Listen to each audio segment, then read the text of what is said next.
And what about the lexicon? Until now we haven't talked about it. How does it work?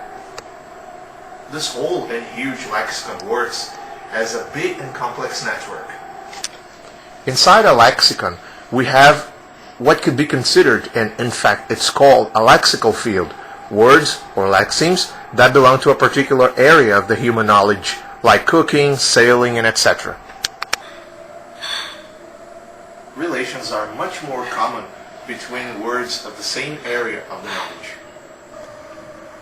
As I've already studied, and also by what I've heard from many languages through lectures and class, this lexicon related with itself internally. Can you explain that in a better and shorter way?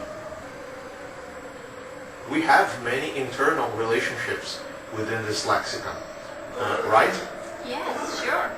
For example, homonyms that are unrelated senses of the same phonological word. So they're divided in 4 different types. Same categories and same spelling, same categories and different spelling, different categories and same spelling, and different categories and different spellings. As examples of these 4 categories, we would have execute in the first one, that could mean to do or to kill. We would have in the second category rain, that could be the substance that falls from the clouds, and reign, that would be the area that some kind of population inhabits, ruled by a king. We would have, as a third example in the third category, bow, the verb, and bow, the noun. So one, bow, to band, and the bow, the weapon. And in the fourth example, from the fourth category, bow, to band, and bow, the branch of a tree. Another case is polysemy. Polysemy that are related senses of the same phonological word. The meanings appear in the same dictionary entry, as captured in this example.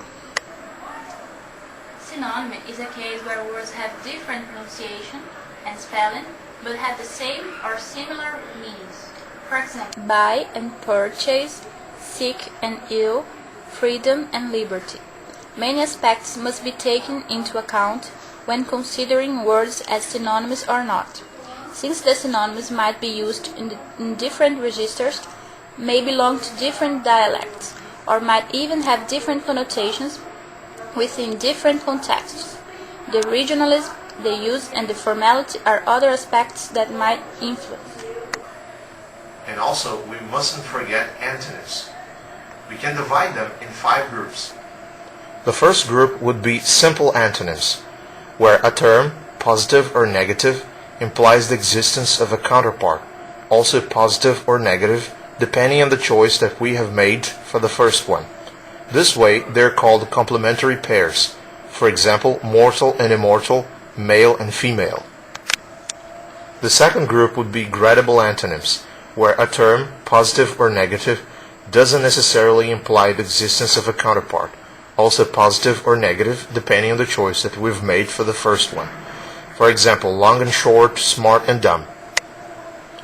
The third group would be the reverses, that are terms that describe movements in opposite directions. For example, up and down, back and forth. The fourth group would be the converses, that are terms that describe a relation between 2 entities from alternate viewpoints, like buy and sell, and borrow and lend. The fifth group would be the taxonomic sisters, that are words which are at the same level in taxonomy, classification systems. For example, clothes and cars, that are open systems, where an addition in the system wouldn't mean a change in the whole system, and letters of the alphabet, that is a closed system, where a new addition in the system would mean a change in the whole system.